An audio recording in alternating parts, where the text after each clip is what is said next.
Want Fox News halftime report in your inbox every day? Sign up here. America has much to be grateful for this Thanksgiving: peace, prosperity, and what Abraham Lincoln called the inestimable blessings of the Great Disposer of Events.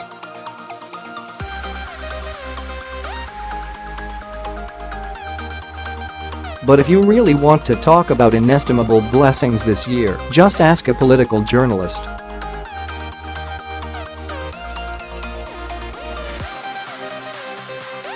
Who, boy, in a profession where we are accustomed to scrounging for news, especially in electoral off years, we are operating in a time of unparalleled abundance with scandals, leaks, partisan fratricide, shutdown threats, and on and on and on.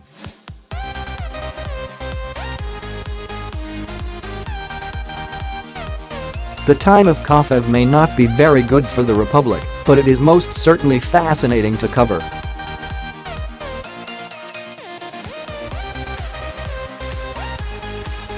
When we think back to days in Novembers past spent trying to scrape together stories on legislative markups and midterm look-aheads, we are truly grateful for the abundance, even at the occasional risk to our sanity and our appetites.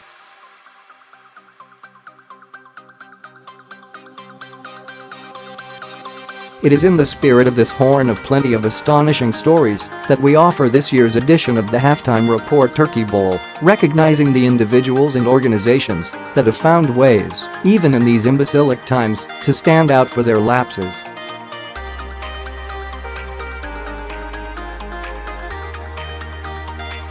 To our winners, we say thank you for making it easy.To. Our readers, we offer our apologies in advance.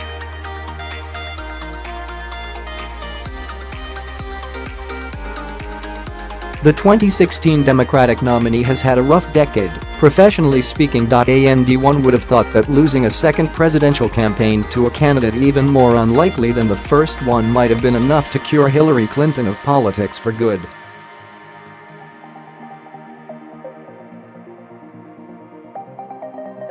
But, alas.Determined to reshape a fast-hardening narrative about her campaign, incompetent, overpriced and disconnected, and herself, scandal-soaked and entitled, Clinton has been grinding it out on the book circuit for months like someone whose family didn't profit to the tune of more than $100 million in the 16 years since they left the White House.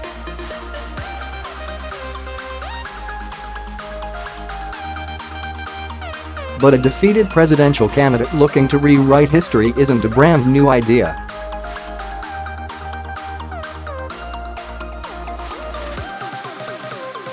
What makes Clinton's book tour stand out are mostly events beyond her control. Clinton could not have known that just about the time she was warming up for her book signings and radio interviews that her longtime friend and benefactor, Harvey Weinstein, was about the immolated in an atom bath of sexual misconduct accusations.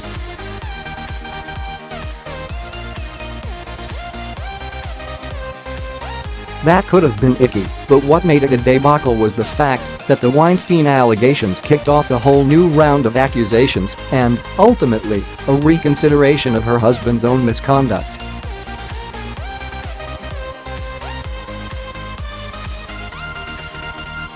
Democrats who had once tolerated or ignored her husband's alleged mistreatment of women moved unambiguously toward blame and denunciation.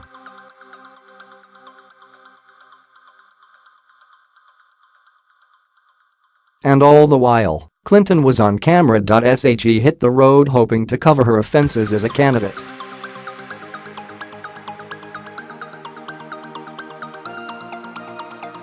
She will come home with her and her husband's roles in opening the way for the Roy Morse of the world, an accepted part of political conventional wisdom.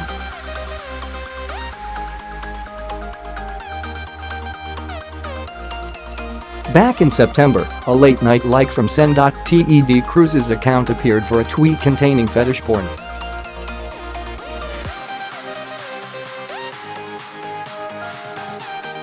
Cruz later pointed a finger at a member of his staff for the unfortunate like, but didn't throw the Twitter lurker under the bus.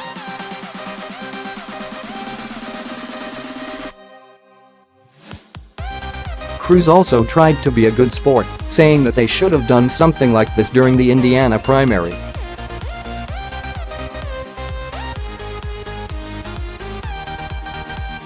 But, to be fair, Cruz also had a pretty epic win back in January. After Politico ran a piece that mentioned that the senator played basketball on a weekly basis, the sports website Deadspin called him out wanting proof.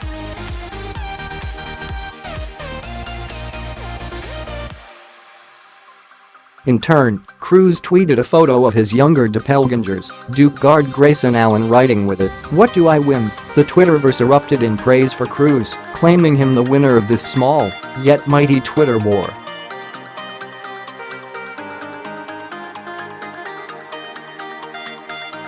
Deadspin didn't take the loss lightly, responding back with a simple, "Go eat St."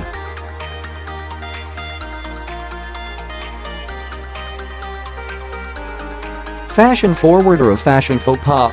President Trump's former chief strategist Steve Bannon likes to layer.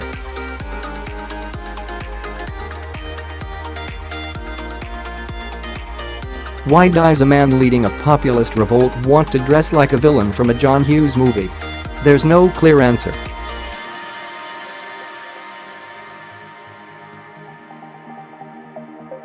Some say he picked up the trend from his time at military prep school, and others say he calls it beach fashion.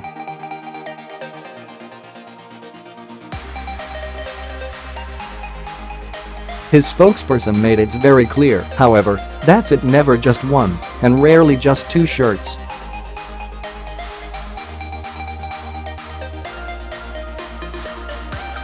Three is Bannon's lucky number. Truly a layering extremist. He always has extra shirts on hand, specifically at Breitbart's headquarters.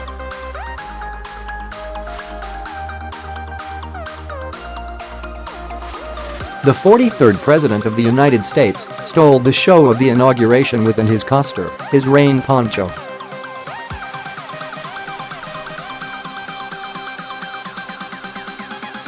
Former President George W. Bush struggled with the plastic sheet for several minutes until he ultimately gave up and simply wrapped it around his head.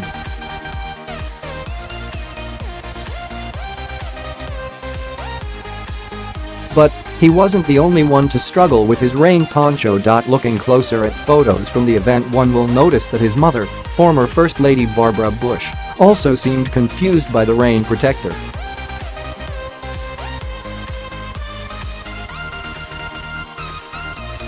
Maybe it's a genetic thing? The takeaway: 43 should stay away from ponchos. Vanity Fair noted that this isn't the first time the former president struggled with this article of clothing.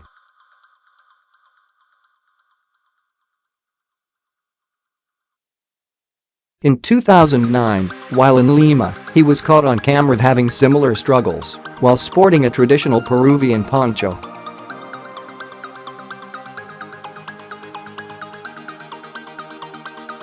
Jared Kushner and Ivanka Trump made it no secret that they were house hunting in the nation's capital after Election Day.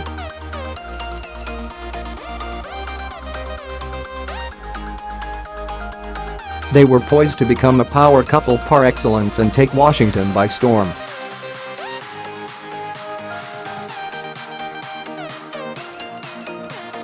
Instead, missteps and scandals have, 10 months after inauguration, left the couple labeled as the exiles on Pennsylvania Avenue.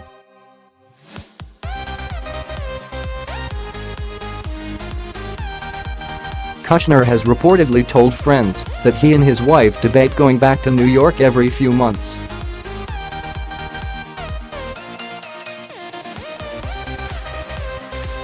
Worst astronomical tourism. Stephen Mnuchin. Many Americans traveled from their homes to be able to watch the historic moment of this summer's eclipse at its peak.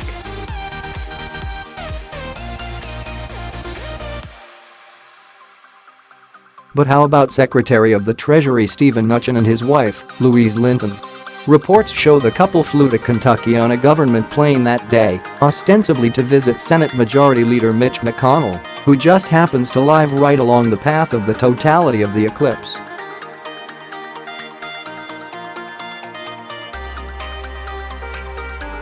Mnuchin claimed he had no interest in the eclipse because he's a New Yorker. According to Politico, he said, "You know, people in Kentucky took this stuff very serious," followed by, "being a New Yorker."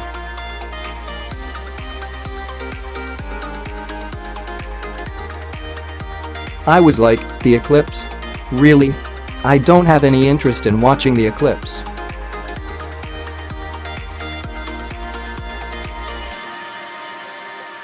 Despite his expressed northeastern blasé, though, the picture told the tale. Further compounding the error, the secretary's wife posted a photo of herself on Instagram, including hashtags of all of the expensive articles of clothing she was sporting on their day trip to Kentucky.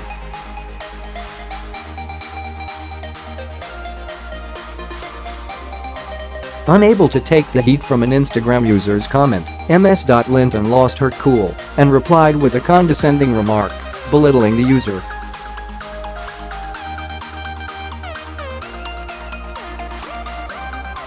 Clinton got a big thumbs down from everyone else for that one. But the real loser of the Nutchin Clinton eclipse outing, former Health Secretary Tom Price.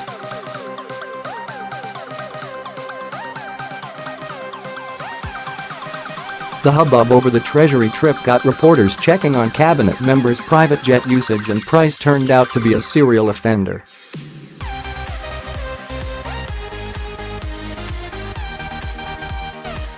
After that, the doctor was out. Let's go to the beach. Oh wait, any W Jurgens couldn't because Governor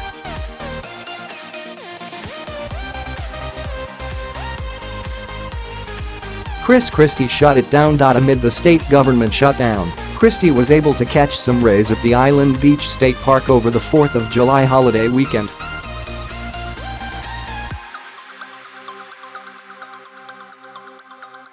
Christie was asked about a rumored outing and scoffed at the notion. I didn't get any sun today.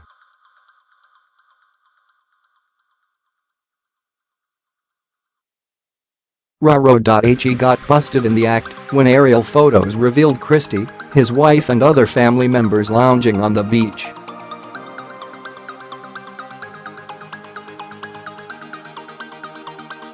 Christie's defense: he did not get any sun. He had a baseball hat on, said Communications Director Brian Murray.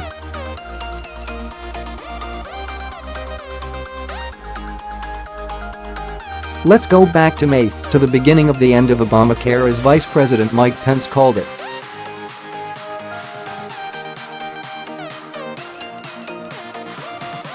And Republicans were ready to party like it was officially repealed.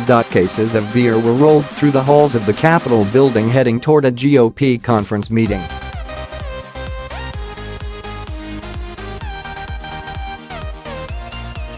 Later that day in the White House Rose Garden, President Trump beamed with pride, soaking in what he deemed as his accomplishment.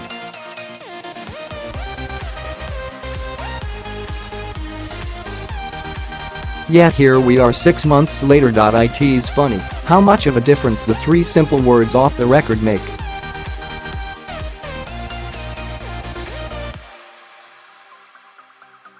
What a 10 days Anthony Scaramucci had working in the White House.The New Yorker's Ryan Lizza recorded a phone call he had with the then White House communications director.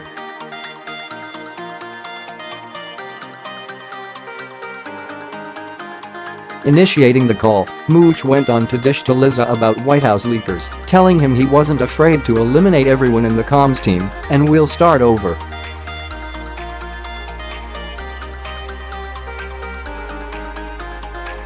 He particularly aimed blame at then White House Chief of Staff Reince Priebus. He also said that Trump advisor Steve Bannon engaged in a physiological impossibility, but what he never said to Lizza was those three magic words, so Lizza did what any good journalist would do, and he wrote an article.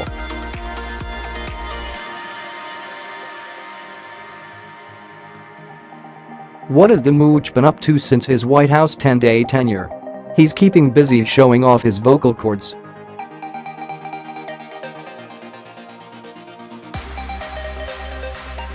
Note: you may remember newspapers. As my son explained to his little brother, it's like they printed out the internet so you can read it.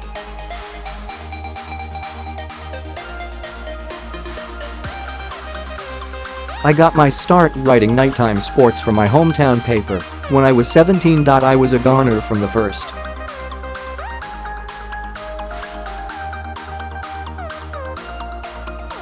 Part of what I loved about newspapering was the continuity, the musty old files of clips that reached back generations, making a record of who we were and how we became what we are.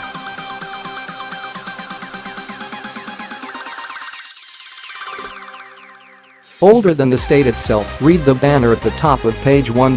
My favorite Thanksgiving newspaper tradition has for decades been that paper's annual republishing of the same perfect column about the holiday by the late Adam Kelly, known to his readers as the country editor.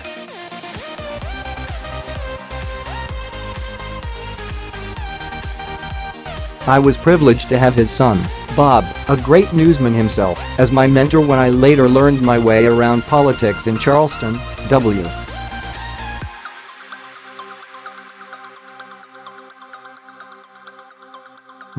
They talk about Washington being a swamp. But trust me, if you can wrestle the political gators on the Kanawha River, you can cover politics anywhere in the world.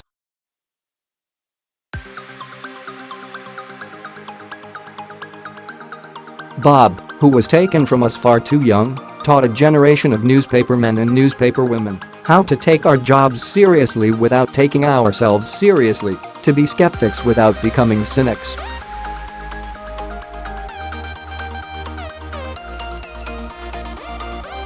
It's no mean feat, when the world entices you always, to see the story in first person, rather than keeping the proper sense of first doing your duty to your country and your readers.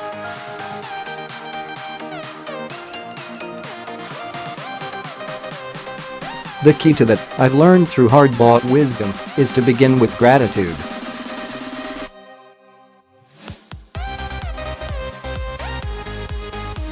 If I count the blessings in my life, I can start to see how much more I have than I deserve.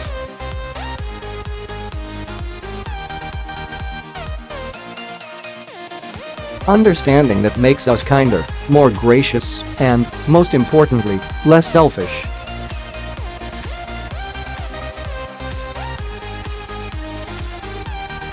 Bob's father's column, offered here by another newspaper, is properly called a litany, which is a kind of prayer where congregants respond to the preacher in the pulpit.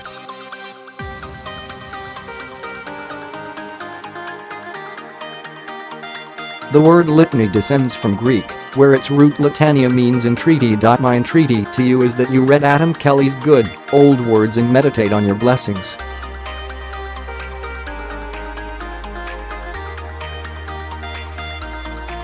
No, I don't enjoy today every blessing its author did, nor do you, probably. But we can all claim many of them as Americans.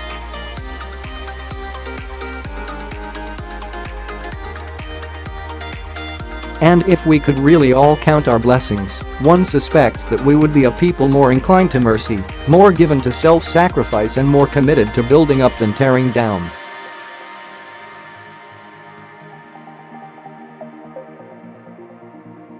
Fox News halftime report is pausing for the holiday and will resume publication Monday.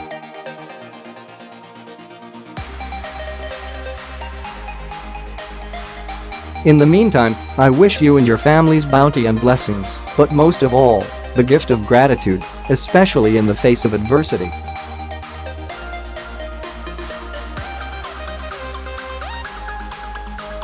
Chris Stierwalt is the politics editor for Fox News. Brianna McClelland, for whom we are enormously grateful, even if she is a Red Sox fan, contributed to this report.